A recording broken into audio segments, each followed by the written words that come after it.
ಪ್ರಿಯ ವಿದ್ಯಾರ್ಥಿಗಳೇ, ನಮಸ್ಕಾರ. ಇವತ್ತಿನ ತರಗತಿಯಲ್ಲಿ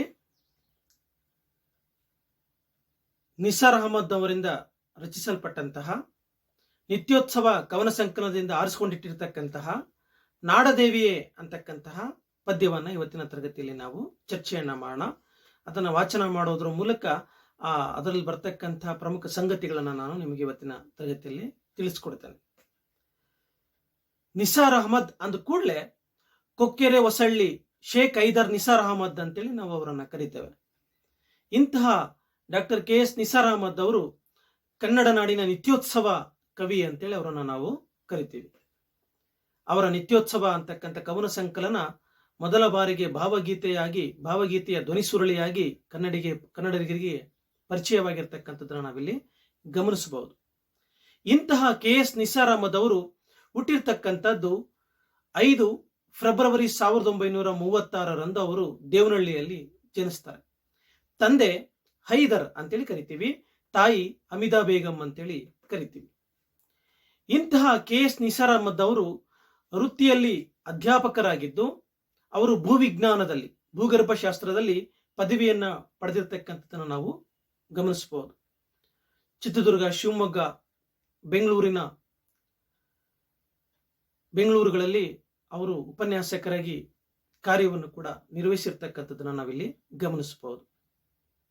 ಇಂತಹ ಕೆ ಎಸ್ ನಿಸಾರ್ ಅಹಮದ್ ಅವರು ಅನೇಕ ಕೃತಿಗಳನ್ನ ಕೊಟ್ಟಿರ್ತಕ್ಕಂಥದ್ದನ್ನು ನಾವಿಲ್ಲಿ ಗಮನಿಸ್ತೀವಿ.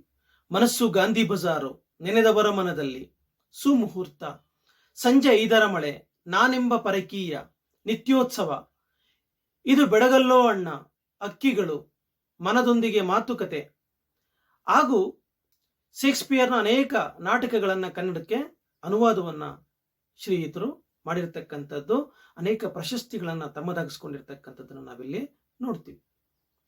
ಹೀಗೆ ಕೆ ಎಸ್ ನಿಸಾರ್ ಅಹಮದ್ ಅವರಿಂದ ರಚಿಸಲ್ಪಟ್ಟಂತಹ ನಿತ್ಯೋತ್ಸವ ಕವನ ಸಂಕಲನದಿಂದ ಆರಿಸಿಕೊಂಡಿಟ್ಟಿರ್ತಕ್ಕಂತಹ ಪದ್ಯ ಭಾಗ ಯಾವುದು ಅಂತಂದ್ರೆ ನಾಡದೇವಿಯೇ ಅಂತೇಳಿ ಕರಿತೀವಿ.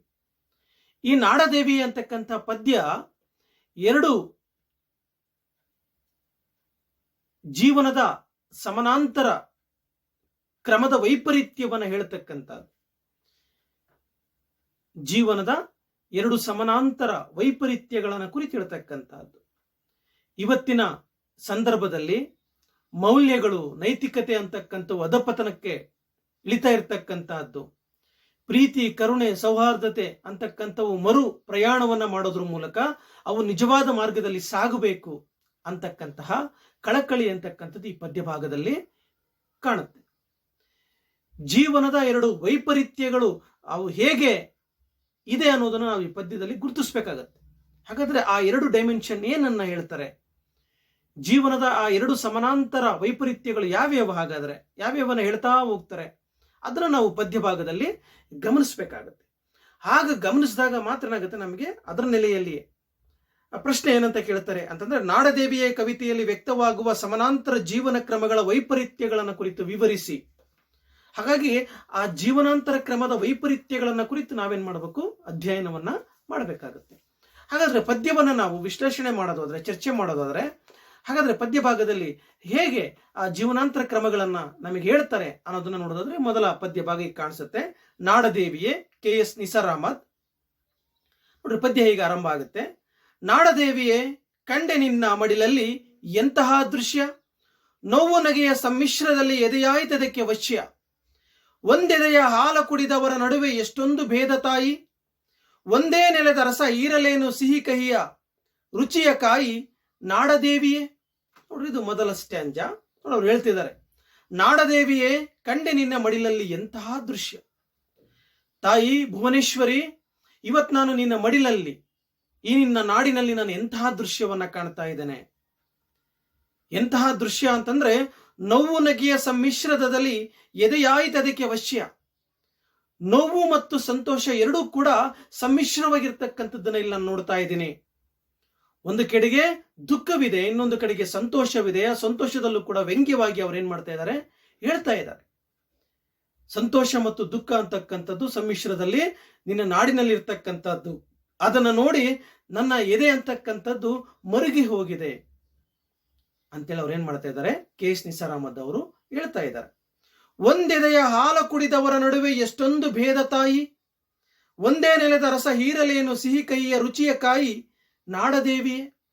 ಇವತ್ತು ಎಲ್ಲಾ ಧರ್ಮದವರು, ಎಲ್ಲಾ ಜಾತಿ ಜನಾಂಗದವರು ಎಲ್ಲರೂ ಕೂಡ ತಾಯಿಯ ಎದೆಯಾಲನ್ನ ಕುಡಿದು ಬೆಳೆದಿರ್ತಕ್ಕಂತಹದ್ದು, ಅಮೃತಕ್ಕೆ ಸಮಾನವಾಗಿರ್ತಕ್ಕಂತಹ ತಾಯಿಯ ಎದೆಯಾಲನ್ನ ಕುಡಿದು ಬೆಳೆದಿರ್ತಕ್ಕಂತಹದ್ದು. ಕೊನೆ ಸಾಲ ಹೇಳ್ತಾ ಇದೆ, ಒಂದೇ ನೆಲದ ರಸ ಹೀರಲೇನು ಸಿಹಿ ಕಹಿಯ ರುಚಿಯ ಕಾಯಿ. ಇವತ್ತು ನೀವು ಒಂದು ಎಕರೆ ಜಮೀನಿನ ಒಳಗೆ ನೀವಲ್ಲಿ ಅನೇಕ ಬಗೆಯ ಸಿಹಿ, ಕಹಿ, ಉಳಿ, ಒಗುರು ಈ ರೀತಿಯ ಭೇದವಿರುವ ಅನೇಕ ನೀವು ಗಿಡಗಳನ್ನು ಹಾಕಿ, ನೀವು ಮಾವಿನ ಗಿಡವನ್ನ ಹಾಕಿ, ಬೇವಿನ ಗಿಡವನ್ನ ಹಾಕಿ, ಅಥವಾ ನೆಲ್ಲಿಕಾಯಿಯ ಗಿಡವನ್ನ ಹಾಕಿ, ಅಥವಾ ಇನ್ಯಾವುದೋ ನಿಂಬೆಹಣ್ಣಿನ ಗಿಡವ ಹಾಕಿ ನೋಡ್ರಿ, ಒಂದೇ ಭೂಮಿಯಲ್ಲಿ ಅನೇಕ ಬಗೆಯ ರುಚಿಗಳನ್ನ, ಅಲ್ಲಿ ಭೂಮಿಯ ಸಾರವನ್ನು ತಗೊಂಡು ಗಿಡಗಳೇನ್ ಮಾಡ್ತವೆ, ನಮ್ಗೆ ಅನೇಕ ರುಚಿಯನ್ನ ಕೊಡ್ತಾವ. ಹೀಗೆ ಭೂಮಿಯಲ್ಲಿ ಬೆಳೀತಾ ಇರ್ತಕ್ಕಂಥ ಇಂತಹ ಬೆಳೆಗಳ ಮಧ್ಯದಲ್ಲಿ ಭೇದವಿಲ್ಲ. ಆದರೆ ಇದೇ ಭೂಮಿಯಲ್ಲಿ ಹುಟ್ಟಿರುವ ನಾವೆಲ್ಲರೂ ಕೂಡ ಜಾತಿ ಧರ್ಮ ಅನ್ಕೊಂಡು ಒಂದೇ ತಾಯಿ ಎದೆಯಾಲನ್ನ ಕುಡಿದಿದೀವಿ ಅನ್ನೋದನ್ನ ಮರೆತು ಯಾಕೆ ಹೀಗೆ ಹೊಡೆದಾಡ್ತಾ ಇದ್ದೀರಾ? ಒಬ್ಬರ ಮೇಲೆ ಒಬ್ರು ಯಾಕೆ ಹೀಗೆ ಮಸಲತ್ತನ ಮಾಡ್ತಾ ಇದ್ದೀರಾ? ದ್ವೇಷವನ್ನ ಕಾರ್ತಾ ಇದ್ದೀರಾ? ಇವತ್ತು ಸಮಾಜದಲ್ಲಿ ಜಾತಿಗಾಗಿ, ಧರ್ಮಕ್ಕಾಗಿ, ಭೂಮಿಗಾಗಿ ನೀವು ಯಾಕೆ ಇಷ್ಟೊಂದು ಕೆಳಮಟ್ಟಕ್ಕೆ ಇಳಿತಾ ಇದ್ದೀರಾ? ಪ್ರೀತಿ, ಕರುಣೆ, ಸೌಹಾರ್ದತೆಯಿಂದ ಸಂತೋಷವಾಗಿ ಯಾಕೆ ನೀವು ಬದುಕ್ತಾ ಇಲ್ಲ ಅಂತೇಳಿ ಏನ್ ಮಾಡ್ತಾ ಇದ್ದಾರೆ, ಲೇಖಕರು ಪ್ರಶ್ನೆಯನ್ನ ಮಾಡ್ತಾ ಇದ್ದಾರೆ. ಎರಡನೇ ಪದ್ಯ ಹೇಳುತ್ತೆ, ಕತ್ತಲಲ್ಲಿ ಕಂಗೆಟ್ಟು ಎಡವಿ ತಡವರಿಸುತ್ತಿರಲು ಮಂದಿ, ಕಡೆಗಣಿಸುತ್ತವರ ನಡೆದಿರುವನೊಬ್ಬ ಸ್ವಾಹಿತಕ್ಕೆ ಹಿಡಿದುದೊಂದಿ, ಸಂಸ್ಕಾರವಿಲ್ಲ ಹೆಣಕೆಂದು ತಲೆಗೆ ಕೈ ಹೊತ್ತ ಬಡವನೊಬ್ಬ, ಇನ್ನೊಬ್ಬ ತಾನು ಆಚರಿಸುತ್ತಿರುವ ವೈಭವದ ಹುಟ್ಟು ಹಬ್ಬ ನಾಡದೇವಿಯೇ. ನೋಡ್ರಿ, ಎರಡನೇ ಪದ್ಯ ಹೇಳ್ತಾ ಇದೆ. ನೋಡ್ರಿ, ಎಷ್ಟು ಅರ್ಥವಂತಿಕೆಯಿಂದ ಕೂಡಿರ್ತಕ್ಕಂತಹ, ಸಮಾಜವನ್ನ, ಸಮುದಾಯವನ್ನ ಎಚ್ಚರಿಸ್ತಕ್ಕಂಥ ಪದ್ಯ. ಕತ್ತಲಲ್ಲಿ ಕಂಗೆಟ್ಟು ಎಡವಿ ತಡವಡಿಸುತ್ತಿರಲು ಮಂದಿ. ಇವತ್ತು ಕತ್ತಲಿನಲ್ಲಿ ಮುಳುಗಿದೆ ಸಮಾಜ, ಕತ್ತಲಲ್ಲಿ ಇದ್ದಾರೆ ಜನ. ಇವತ್ತು ಅವರೆಲ್ಲ ಈ ಕತ್ತಲಲ್ಲಿ ಇನ್ನೂ ಕೂಡ ಕತ್ತಲಲ್ಲೇ ಉಳಿದಿದ್ದಾರೆ, ಅಜ್ಞಾನದಲ್ಲೇ ಉಳಿದಿದ್ದಾರೆ. ಇನ್ನು ಅಲ್ಲೇ ಅವರು ಬಿದ್ದು ಒದ್ದಾಡ್ತಾ ಇದ್ದಾರೆ, ಸಾಯ್ತಾ ಇದ್ದಾರೆ. ಕಡೆಗಣಿಸುತ್ತವರ ನಡೆದಿರುವ ನೊಬ್ಬ ಸ್ವಾಹಿತಕ್ಕೆ ಹಿಡಿದ ದೊಂದಿ. ದೊಂದಿ ಅಂದ್ರೆ ಪಂಜು ಅಂತೇಳಿ ಕರಿತೀವಿ, ದೀವಟಿಗೆ ಅಂತೇಳಿ ಕರಿತೀವಿ. ಆದ್ರೆ ಇವತ್ತು ಅನೇಕ ಜನ ಕತ್ತಲಲ್ಲಿ ಮುಳುಗಿದ್ದಾರೆ, ಸಂಕಷ್ಟದಲ್ಲಿ ಮುಳುಗಿದ್ದಾರೆ. ಆದರೆ ಇವತ್ತು ಕೆಲವರು ತಮ್ಮ ಸ್ವಾರ್ಥಕ್ಕೆ, ತಮ್ಮ ಸ್ವಾಹಿತಕ್ಕೆ, ತಮಗೊಂದು ಬೆಳಕಿನ ಒಂದು ಪಂಜು ಸಿಕ್ಕಿದೆ, ದೀವಟಿಗೆ ಸಿಕ್ಕಿದೆ ಅಂತೇಳಿ, ತಮಗೆ ಮಾತ್ರ ಬೆಳಕು ಸಿಕ್ಕಿದೆ ಸಾಕು ಅಂತೇಳಿ ಅವ್ರ ಪಾಡಿಗೆ ಅವರು ಹೋಗ್ತಾ ಇದ್ದಾರೆ. ಆದ್ರೆ ಇನ್ನು ಕೆಲವರು ಹೇಗಿದ್ದಾರೆ, ಇನ್ನೂ ಅಜ್ಞಾನದಲ್ಲಿದ್ದಾರೆ, ಒದ್ದಾಡ್ತಾ ಇದ್ದಾರೆ. ಹಾಗಾಗಿ ಎಲ್ಲರೂ ಕೂಡ ಒಂದೇ ನೆಲೆಯಲ್ಲಿ ಹೋಗ್ತಕ್ಕಂಥದ್ದು ಬಹಳ ಮುಖ್ಯ. ಇವತ್ತು ಎಲ್ಲೋ ಒಂದು ಕಡೆಗೆ ನದಿಗಳು ಉಕ್ಕಿ, ಮಳೆ ಬಂದು, ಕ್ಷಾಮ ಬಂದು ಜನ ಒದ್ದಾಡ್ತಾ ಇದ್ದಾಗ ಅವರಿಗೆ ತಲುಪಬೇಕಾಗಿರ್ತಕ್ಕಂತಹ ಸಹಾಯ ಹಸ್ತದಲ್ಲಿ ಅದೇ ಹಣವನ್ನೇ ನೀನ್ ನುಂಗಿ ನಿನ್ನ ಕುಟುಂಬವನ್ನ ಪೋಷಣೆ ಮಾಡಿದರೆ, ಹಾಗಾದ್ರೆ ಅವ್ರನ್ನ ನೋಡೋದು ಯಾರಾಗಾದ್ರೆ? ಸಾವು ಬದುಕಿನ ಮಧ್ಯೆ ಒದ್ದಾಡ್ತಿರ್ತಕ್ಕಂಥ ಜನಗಳ ಮೇಲೆ ನೀನು ಹಣವನ್ನ ಗಳಿಸೋದಕ್ಕೆ, ಶ್ರೀಮಂತಿಕನಾಗೋದಕ್ಕೆ ಇವತ್ತು ಬಯಸ್ತಾ ಇದೆಯಾ ಇವತ್ತಿನ ಸಂದರ್ಭದಲ್ಲಿ. ಆದರೆ ಅವರನ್ನು ಕೂಡ ನೀನು ಮೇಲ್ಸ್ತರಕ್ಕೆ ಕರ್ಕೊಂಡು ಹೋಗ್ಬೇಕು, ಅವ್ರಿಗೂ ಕೂಡ ನೀನು ಕೈ ಚಾಚಬೇಕು, ಅವರನ್ನು ಕೂಡ ಮೇಲಕ್ಕೆ ಎಳಿಬೇಕು. ಆದ್ರೆ ಇವತ್ತು ಹೇಗಾಗಿದೆ ಅಂದ್ರೆ, ಎರಡು ರೀತಿಯ ಕ್ರಮಗಳಿದೆ.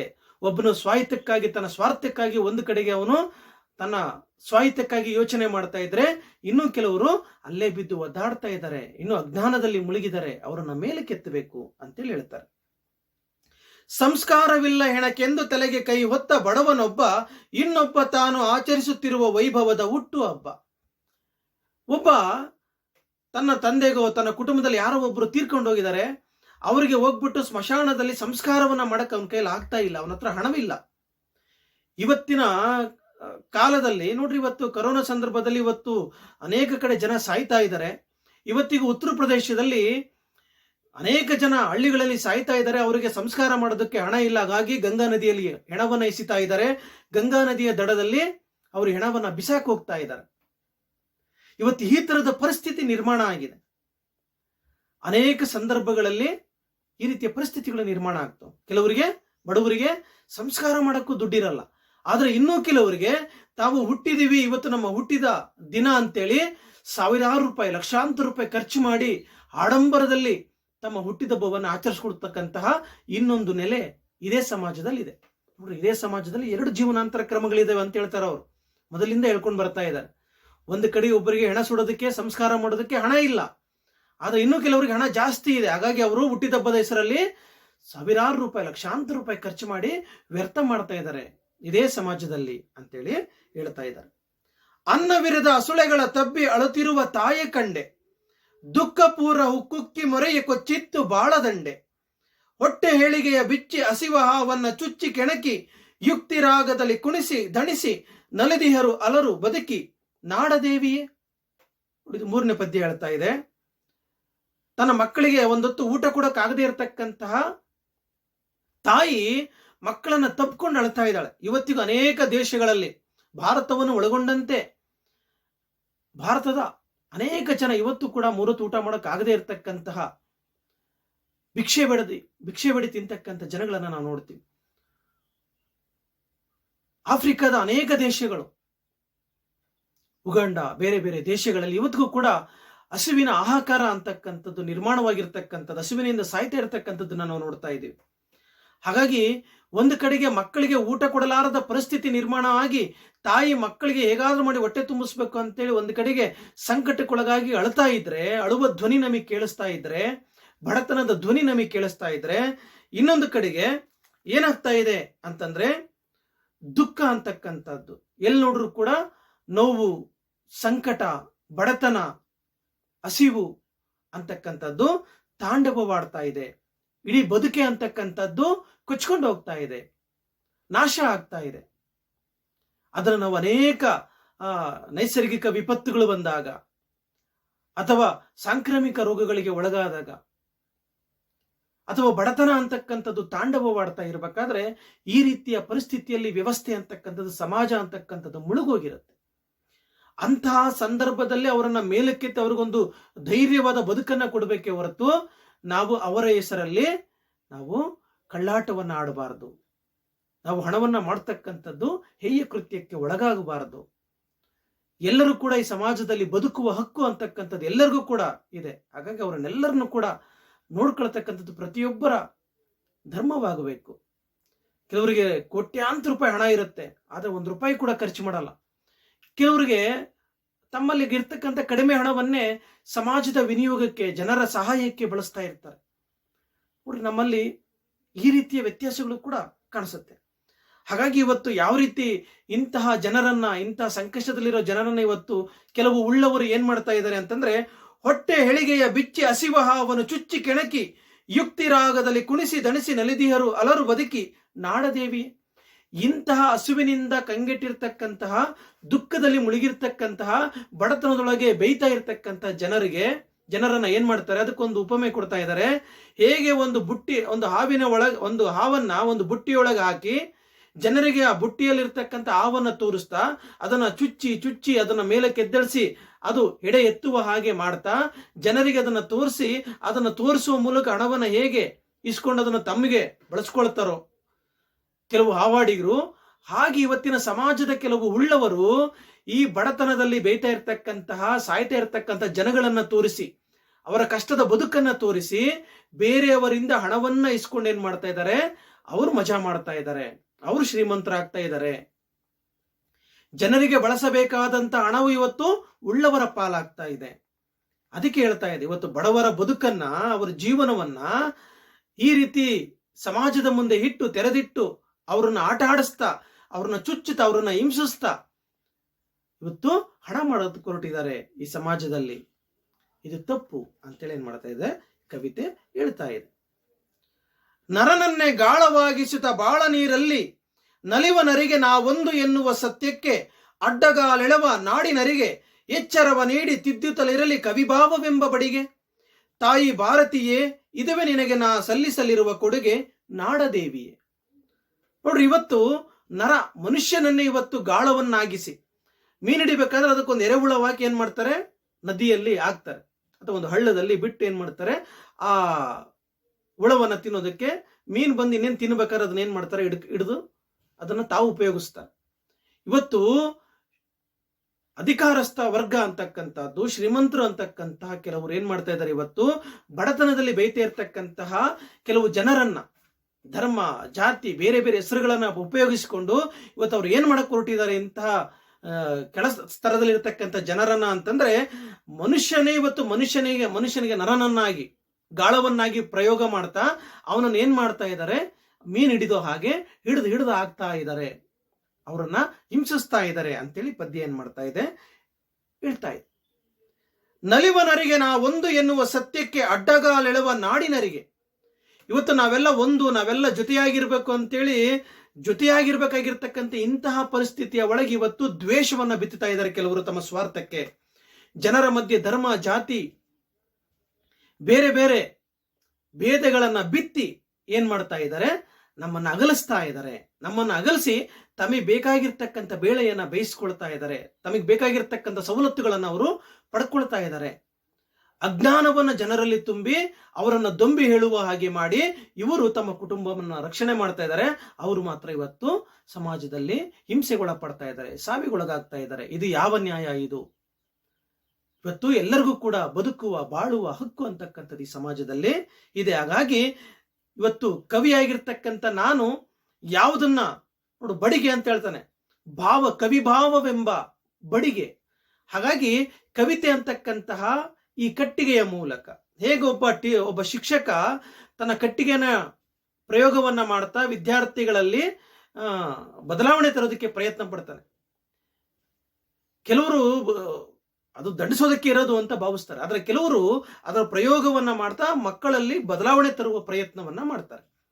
ಇಲ್ಲಿ ಕೂಡ ಕವಿಯಾಗಿರ್ತಕ್ಕಂಥವನು ಇಂತಹ ಸಮಾಜದಲ್ಲಿರ್ತಕ್ಕಂತಹ ಈ ರೀತಿ ಜನರನ್ನ ಬಳಸ್ಕೊಂಡು ದ್ವೇಷವನ್ನು ಹುಟ್ಟಾಕ್ತಕ್ಕಂತಹ ಇಂತಹ ಹೊತ್ತಿನಲ್ಲಿ ಒಬ್ಬ ನಿಜವಾದ ಕವಿ ಮಾಡಬೇಕಾಗಿರೋ ಕೆಲಸ ಏನು ಅಂತಂದ್ರೆ, ಸಮಾಜದಲ್ಲಿರ್ತಕ್ಕಂಥ ಅಜ್ಞಾನವನ್ನ ತೊಲಗಿಸ್ತಕ್ಕಂತಹದ್ದು, ಜನರಲ್ಲಿ ಸೌಹಾರ್ದತೆಯನ್ನ, ಪ್ರೀತಿಯನ್ನ, ಕರುಣೆಯನ್ನ ಬಿತ್ತತಕ್ಕಂತಹದ್ದು ಒಬ್ಬ ಕವಿಯ ಕೆಲಸ.